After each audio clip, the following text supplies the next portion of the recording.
I'm only 9 years old. I'd lived a peaceful life up until now. But that's when the bomb started. Nights of darkness, unease, and terror. My father told me that there had been a great war, that it would be the last great war. But he was wrong. Since it all started, I moved to the countryside with my aunt and uncle, whilst father went to fight. My aunt Agatha had a kind heart, but had always been overshadowed by my paternal uncle Arthur. "Don't go in my shed!" he used to yell. He would often strike me across the back of the head, or even glancing at it through the back window. Agatha would simply watch until he left the room, and then comfort me whilst I cried on the floor, my scalp stinging from his violence. He was a troubled man. Alcohol was often in his system, but through my father's stories, I also knew him to be incredibly intelligent. He was an engineer of sorts. I'd seen stacks of schematics and calculations in the study, another room in which I wasn't permitted to enter. I would be scolded for looking in there, but it was that darn shed that really pushed him over the edge. Over the months, my curiosity began to grow. What secrets could he be hiding behind that locked door? The key to the shed was in a lockbox inside his study. I wasn't supposed to know this, but had eavesdropped in on a conversation between my aunt and uncle. However, the key to the lockbox could have been anywhere. It wasn't until one day, where I spotted him dozing on the armchair, bottle in hand, that I decided to try my luck. I gingerly made my way towards the study door, and to my immense surprise and pleasure, it had been left unlocked. It was one of the largest rooms in the house, enveloped by untidy heaps of books and scrawled notes. There was a large desk in the middle, which housed a great many of these. The lockbox was tucked away in the corner, almost out of view. It was a glamorous-looking mahogany box, no bigger than my satchel. I tried to prise my fingers beneath the lid, but the lock held firm. I looked behind me. The door was still ajar.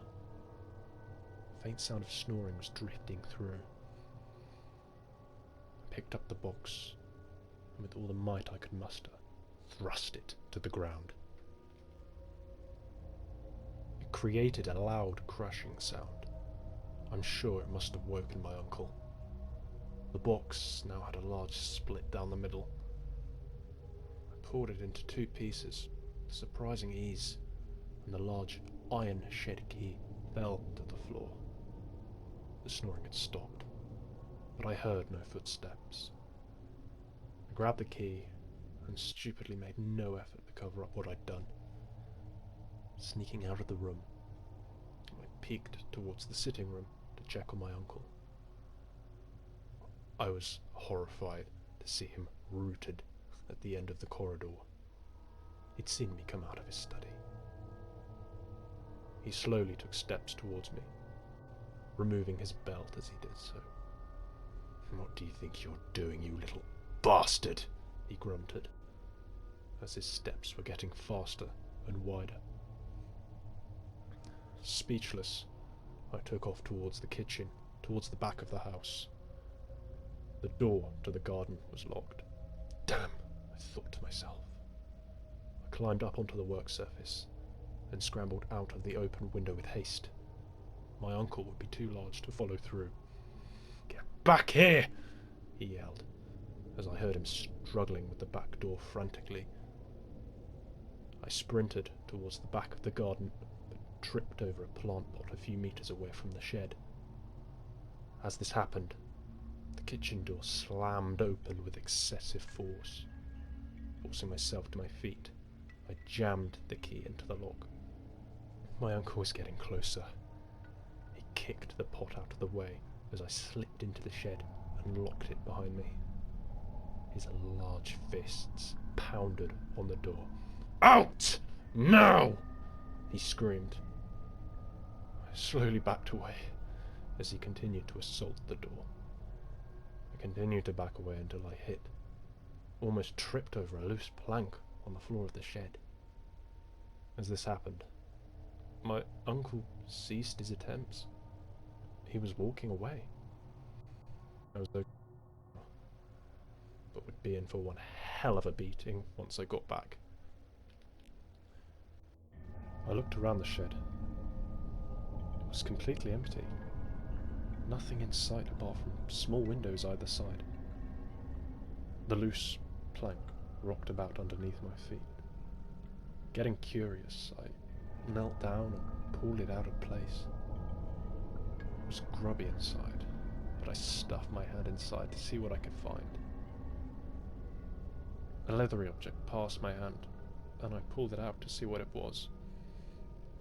Walking over to the light of the window, it was an adult-sized gas mask, probably too big for me. I brushed the worst of the dirt off and started pulling it over my face. As I was doing this, I heard the shed door lock twist. It swung open. It was my uncle. I spun round and saw him faintly through the gas mask. He began to take cautious steps towards me, saying nothing in the process. I feared the belt gently swaying in his grip. That's when everything changed. I blinked once and my uncle had vanished. Not just him, but the entire shed. Gone. I was somewhere else. Tall, dark structures surrounded me, sitting upon a barren wasteland. Was I dreaming? The objects around me were hard to make out properly through the goggles of the gas mask. I was about to take it off to get a better look when I felt something touch my shoulder. I slowly looked round to see a long black appendage resting there, oozing slightly. The liquid seeped through my clothes and into my skin. It stung immensely, so I swatted the thing off my arm and spun around to get a better look. Staring back at me was a tall figure, vaguely humanoid in appearance. It was looking back at me with what looked like intrigue. The eyes all over its body were staring intently at me. Slowly backing away, it suddenly lunged at me, took a swipe. Half expecting this, I ducked and crawled between its outstretched legs. I ran as fast as my small legs could take me over the unhospitable landscape to the nearest structure I could see. I stole a glance behind me, but stopped as the creature was in no way pursuing me. It stared around aimlessly for a few seconds, and then ambled away in the complete opposite direction. I began to relax, as there seemed to be no immediate threat anymore. It was then that I noticed there were many of these strange creatures wandering about this strange plane, all slightly varied in shape and size, but nonetheless odd-looking.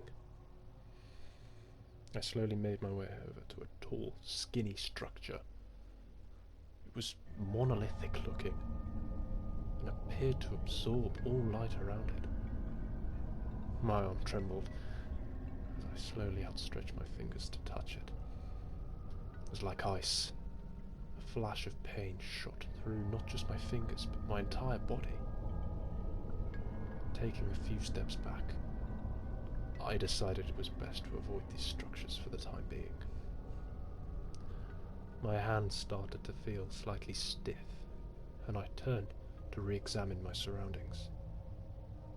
Every single creature in my general proximity was staring in my direction. As they were all around me, I didn't know where to go. They all just stood there, in silence, this dimension was noiseless. All I could hear was my own heartbeat and breath. After what seemed like a few minutes, the largest creature I'd seen so far started to approach me with haste. I stood there, glued to the spot, paralyzed with fear.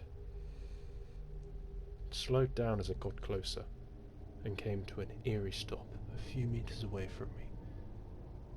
Stood there, curiously observing me, just like the previous one had. I'd almost relaxed, until two arms shot out and rapidly plucked me off the ground. Heart racing again, I struggled furiously in its grip, began to pound its arms with my fist, but this didn't seem to faze it at all.